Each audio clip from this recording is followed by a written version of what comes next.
আগেকার দিনে ঠাকুমাদের মুখে শুনতাম যে আলতা সিঁদুর পরলে নাকি স্বামীর মঙ্গল হয়। তো এই এখনকার দিনে কি বলো তো, এই কথার কোনো মাহাত্ম্যই নেই। তো দেখো আলতা পরতে বসে গেছি। আজকে পূর্ণিমা, তো জগন্নাথের স্নান যাত্রা। তো আজকে খুব ভালো দিন, তাই মনে হলো যে একটু আলতা পরি। তো এটা আমার দেওরের মেয়ে, দেখো ওকে একটু আলতা পরিয়ে এই যে আমি একটু নিজে পরে নিচ্ছি। তো আপনাদের বাড়িতে কি বলো তো, প্রচুর কাজের চাপ, তো আলতা পরতে ভালো লাগে কিন্তু সময় পাই না। তো এটা দেখো তোমরা তো ভালোভাবেই জানো আমি বাচ্চাদেরকে খুব ভালোবাসি। এটাই দেওরের মেয়েকেই যে একটু আলতা পরিয়ে দিচ্ছি, তোকে আমি নিজের মেয়ের মতো ভালোবাসি। তো দেখো আমার মাকে দেখো, শাশুড়ি মাকেও একটু আলতা পরিয়ে দিচ্ছি। তো আমার বাড়িতে এত কাজের জন্য শাশুড়ি আর আমি দুজনে কেউ সময় পাই না আলতা পরতে। তো মা দেখো বছরে একবার হয়তো আলতা পরেন, আর সিঁদুর তো মনে হয় মাসে একবার।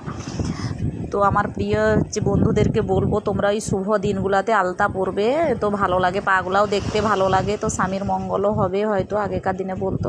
তো দেখো আমাকে কীরকম লাগছে আলতা পরে। তো আলতা পরতে খুব ভালো লাগে কিন্তু সময় পাই না।